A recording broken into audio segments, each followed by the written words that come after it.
अब हम आगे बढ़ते हैं और अब कक्षा 6 सामाजिक अध्ययन, सामाजिक और राजनीतिक जीवन का पाठ 1 विविधता की समझ सुनेंगे। डाइट बीकानेर के निर्देशन में इस पाठ का आलेखन किया गया है नत्थू राम जी द्वारा और समीक्षा की है ओम विश्नोई जी ने। आओ पाठ सुनते हैं। प्यारे बच्चों नमस्ते। अपने चारों ओर नजर दौड़ाइए और हाँ, ये देखने की कोशिश कीजिए कि कोई ऐसा साथी जो बिल्कुल आपकी तरह दिखता हो तो नहीं ना। बस आज हम इस पाठ में यही पढ़ेंगे और समझेंगे कि लोग एक दूसरे से कई मामलों में भिन्न होते हैं। वो न केवल अलग दिखते हैं बल्कि वे अलग अलग क्षेत्रों से भी आते हैं। उनके धर्म, रहन सहन, खान पान, भाषा, त्योहार आदि भिन्न होते हैं। ये भिन्नताएं हमारे जीवन को कई तरह से रोचक और समृद्ध बनाती है। ये भिन्नताएं ही भारत में विविधता दर्शाती है। विविधता या अनेकता हमारे जीवन को किस तरह बेहतर बनाती है। भारत विविधताओं वाला देश कैसे बना, क्या सभी तरह की विभिन्नताएं विविधता का ही भाग होती है आदि। तो बच्चों आज हम इन प्रश्नों का जवाब इस तरह से तलाश करेंगे। यदि ये 4 प्रश्न प्रत्येक से पूछे जाएं कि बाहर जाते समय मैं पहनना पसंद करता हूँ, मैं घर में बात करता हूँ, मैं पसंदीदा खेल खेलता हूँ, मुझे के बारे में किताबें पढ़ना पसंद है, क्या सभी साथियों के जवाब एक जैसे हैं? शायद नहीं। हालांकि ऐसा होगा, कई साथियों को आपके जैसी पुस्तकें पढ़ना पसंद है परंतु कई मामलों में आप उनसे बिल्कुल अलग हैं। क्या ऐसे इंसान से दोस्ती करना आपके लिए आसान होगा जो आपसे बहुत भिन्न है? जैसे कि इस कहानी के माध्यम से हम समझने की कोशिश करते हैं। कहानी इस प्रकार है बच्चों। फटे पुराने कपड़े पहने एक छोटा सा लड़का जो जनपद के भीड़ भाड़ वाले चौराहे की लाल बत्ती पर अखबार बेचता था। मैं भी वहाँ से साइकिल लेकर गुजरता, वह अंग्रेजी का अखबार हाथ में लहराते हुए पीछे भागता और उस दिन की सुर्खियों को हिंदी और अंग्रेजी के मिले जुले शब्दों में चिल्ला चिल्ला कर सुनाता। इस बार मैं पटरी के सहारे रुका और मैंने उससे हिंदी का अखबार मांगा। उसका मुंह खुला का खुला रह गया। उसने पूछा, मतलब आपको हिंदी आती है? बिल्कुल, मैंने अखबार के पैसे देते हुए कहा। क्यों, तुमने क्या सोचा?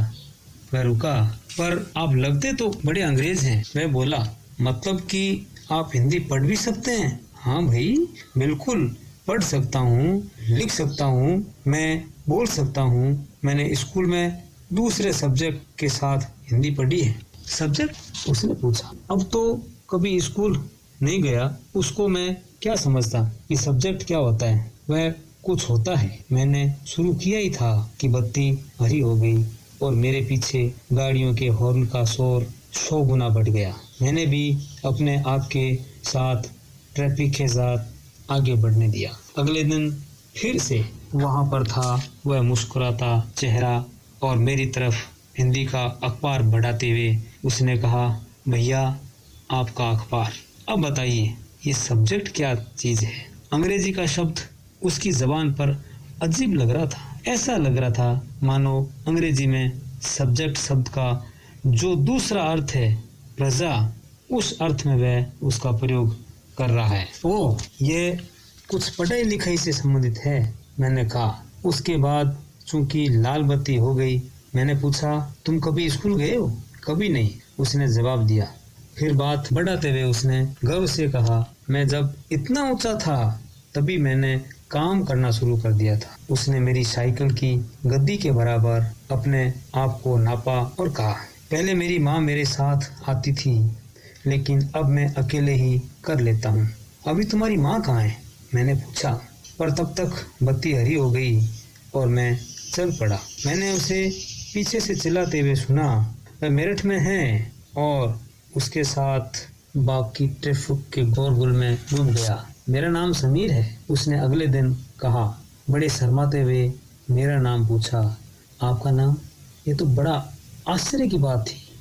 मेरी साइकिल डगमगाई। मेरा नाम भी समीर है, मैंने बताया। क्या? उसकी आंख एकदम से चमक उठी। हाँ, मैंने मुस्कुराते हुए कहा। तुम्हें पता है समीर का अर्थ हवा, पवन। और हाँ, पवन पुत्र कौन है जानते हो? हनुमान। अब से आप समीर 1 और मैं समीर 2। उसने खूब खुश होते हुए कहा। हाँ ठीक है, मैंने जवाब दिया और अपना हाथ आगे बढ़ाया। हाथ मिलाओ समीर 2। उसका नन्हा हाथ मेरे हाथ में एक नन्ही चिड़िया की तरह समा गया। मैं साइकिल चलाकर आगे बढ़ चुका था, पर उसके हाथ की गर्माहट अब तक महसूस कर रहा था। अगले दिन उसके चेहरे पर उसकी चिर परिचित मुस्कान नहीं थी। मेरठ में बड़ी गड़बड़ हो गई है, उसने कहा। वहाँ दंगों में बहुत लोग मारे गए। मैंने मुख्य अखबार की सुर्खियों की तरफ देखा। बड़े बड़े अक्षरों में लिखा था सांप्रदायिक दंगे। लेकिन समीर, मैंने शुरू किया ही था। मैं मुस्लिम समीर हूँ, वह बोल पड़ा। और मेरे सभी लोग मेरठ में हैं। उसकी आंखें भर आई जब मैंने उसके कंधे पर हाथ रखा। उसने नजर ऊपर नहीं उठाई। अगले दिन वह चौराहे पर नहीं था। न उसके अगले दिन वह दिखा और न आगे फिर कभी। अंग्रेजी या हिंदी का कोई अखबार मुझे नहीं बता सकता कि मेरा समीर 2 आखिर कहाँ गया। तो ये कहानी आपने देखी। 2 समीर थे जिनमें कितनी भिन्नताएं थी। एक गरीब था, एक अमीर, एक अनपढ़ था तो दूसरा पढ़ा लिखा, एक हिंदू था, दूसरा मुस्लिम। जहाँ समीर 1 को अंग्रेजी अच्छी आती, वहीं समीर 2 हिंदी बोलता। हालांकि दोनों की भाषाएं अलग अलग, फिर भी दोनों एक दूसरे से बात कर पाए। उन्होंने इसके लिए प्रयास किया क्योंकि उनके लिए बात करना महत्वपूर्ण था। समीर 1 और समीर 2 की धार्मिक और सांस्कृतिक पृष्ठभूमियां भी अलग अलग है। जहाँ एक समीर हिंदू है तो वहीं दूसरा समीर मुसलमान। दोनों दोस्ती करना चाहते थे। खान पान, पहनावा, धर्म, भाषा आदि ये भिन्नताएं विविधता के ही पहलू हैं। अपनी विविध धार्मिक और सांस्कृतिक पृष्ठभूमियों के अलावा समीर 1 और समीर 2 कई अन्य मामलों में भी एक दूसरे से अलग थे। जैसे कि समीर 1 नौकरी करता था जबकि समीर 2 अखबार भेजता था। समीर 2 को स्कूल जाने का मौका ही नहीं मिला। आपने भी संभवतः अपने इलाके में ऐसे कई लोगों को देखा होगा जो गरीब हैं और जिनकी भोजन, घर, कपड़े की ज़रूरतें भी पूरी नहीं हो पाती। वह फ़र्क उस फ़र्क से अलग है जिसके बारे में हमने पहले पढ़ा। ये विविधता का रूप नहीं है बल्कि गैर बराबरी का रूप है। गैर बराबरी का मतलब है कि कुछ लोगों के पास न अवसर है और न ही ज़मीन या पैसे जैसे संसाधन जो दूसरों के पास है। इसलिए गरीबी और अमीरी विविधता का रूप नहीं, ये लोगों के बीच मौजूद असमानता यानी गैर बराबरी है। तो बच्चों, अभी हम विविधता और गैर बराबरी या असमानता के बारे में समझे। तो अब आप समझेंगे कि विविधता और गैर बराबरी में क्या फ़र्क होता है। विविधता क्या होती है? जैसे 2 लोग हैं, सेम हैं, परंतु उनकी आदतें अलग अलग हैं, वो खाते पीते अलग अलग हैं। यह है विविधता। जैसे कि हमारी भाषा जो कि कई हिंदी, कोई अंग्रेजी या अन्य, तो ये दर्शाती है विविधता।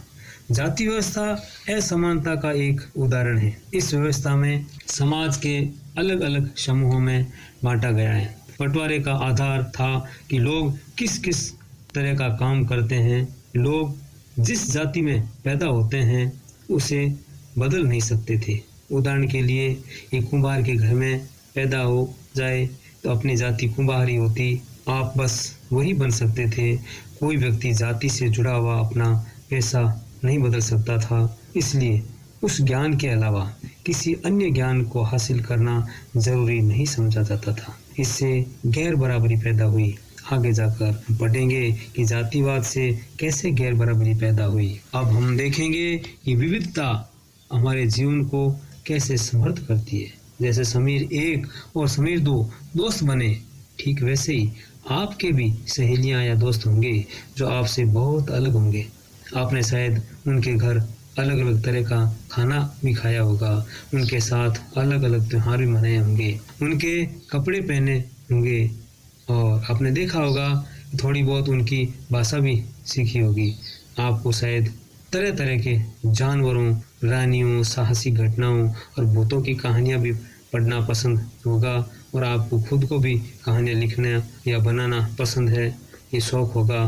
तभी सीखने के लिए हम अलग अलग विचारों, अलग अलग अनुभवों से मिलती है, तो ये हमें विविधता के फायदे दर्शाती है। भारत में विविधता, भारत एक विविधताओं का देश है। हम विभिन्न भाषाएं बोलते हैं, विभिन्न तरह का खाना खाते हैं और अलग अलग त्योहार मनाते हैं और विभिन्न धर्मों का पालन करते हैं। लेकिन गहराई से सोचें तो वास्तव में हम एक ही तरह की चीजें करते हैं, लेकिन तरीका अलग अलग होता है। जैसे प्रार्थना, इबादत करना, शादी ब्याह करना, विभिन्न प्रकार के कपड़े पहनना, अभिवादन करना। अब हम विविधताओं को समझ सकते हैं कि करीब 200-250 वर्ष पहले जब रेल, हवाई जहाज, बस और कार हमारे जीवन का हिस्सा नहीं था, तब भी लोग संसार के एक भाग से दूसरे भाग की यात्रा करते थे।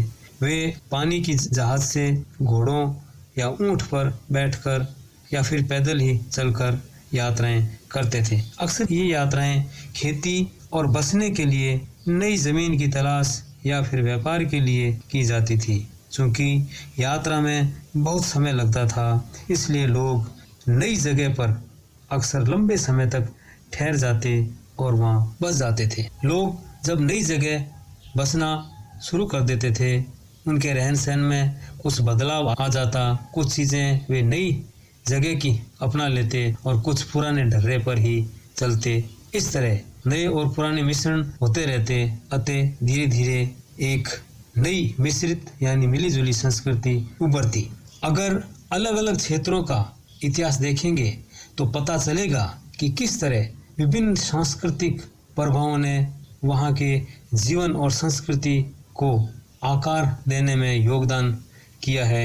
उसी के अनुसार अलग अलग भौगोलिक स्थिति में भी सामंजस्य बैठाते हैं। वहाँ के तौर तरीके, जैसे पहाड़ी और समुद्री इलाकों में रहने वालों के रहन सहन, उनका सांस्कृतिक जीवन अलग अलग होता है। उदाहरण के तौर पर बच्चों, हम देखते हैं जम्मू कश्मीर का जो लद्दाख है, जम्मू कश्मीर के पूर्वी हिस्से में पहाड़ियों में बसा हुआ एक रेगिस्तानी इलाका है, जो हर वर्ष काफ़ी लंबे समय तक बर्फ़ से ढका रहता है। मीठे पानी, पीने के पानी के लिए लोग गर्मी के महीनों में पिघलने वाली बर्फ़ पर भी निर्भर रहते हैं। यहाँ के लोग वातावरण के अनुसार, भौगोलिक परिस्थितियों के अनुसार एक विशेष प्रकार की भेड़ पालते हैं, जिसमें पश्मीना ऊन, जो विश्व प्रसिद्ध है, का उत्पादन करते हैं। लद्दाख व्यापार के लिए भी एक अच्छा रास्ता माना गया है। इनकी घाटियों से गुजरकर मध्य एशिया के काफिले आज के तिब्बत पहुंचते और अपने साथ मसाले, कच्चा रेशम, दरिया आदि ले जाते थे। उसी रास्ते से तिब्बत में बौद्ध धर्म पहुंचा। इस कारण लद्दाख को छोटी तिब्बत भी कहते हैं। बौद्ध धर्म का केसर सांगा ग्रंथ के अनुसार लद्दाख के मुसलमान और तिब्बत के बौद्ध दोनों ही मिलीजुली सभ्यता इनके अनुसार चलती है।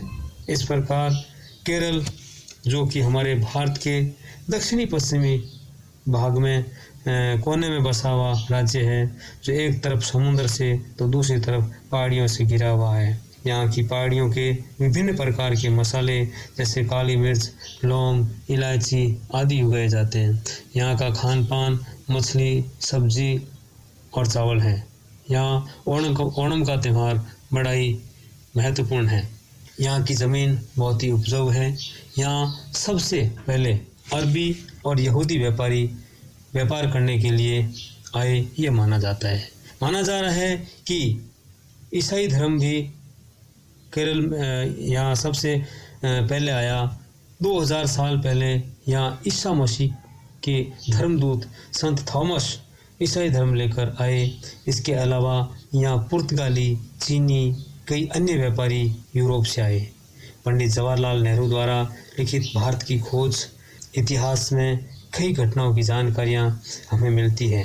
जलियांवाला बाग का हत्याकांड जो अमृतसर में हुआ, जो हमारी स्वतंत्रता की याद दिलाता है, अंग्रेज़ों से लड़ाई की याद दिलाता है, इस प्रकार दिलाता है। विशेषताएं अनेकता में एकता दर्शाते हैं। राष्ट्रीय एकता और अखंडता को कायम रखने के लिए हमारा राष्ट्रीय गान जनगण मन अधिनायक जय है, जिनके रचयिता ठाकुर रविंद्रनाथ टैगोर थे। भारतीय स्वतंत्रता संग्राम में सभी जाति धर्म संप्रदाय के लोग थे, जो लड़ाई में सब एक थे। उनके लिए दो पंक्तियाँ। दिन खून के हमारे प्यारे ने भूल जाना, दिन खून के हमारे प्यारे ने भूल जाना, खुशियों में अपनी हम पर, खुशियों में हम अपनी हम पर आंसू बहा के जाना। सयाद ने हमारे चुन चुन के फूल तोड़े, सयाद ने हमारे चुन चुन के फूल तोड़े, वीरान इस चमन में कोई गुल खिला के जाना, वीरान इस चमन में कोई गुल खिला के जाना, दिन खून के हमारे प्यारे ने भूल जाना, प्यारे ने भूल जाना।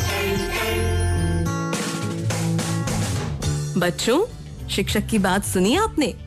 हम सब कुछ मायनों में एक जैसे हैं, पर बहुत से मायनों में विविध भी हैं।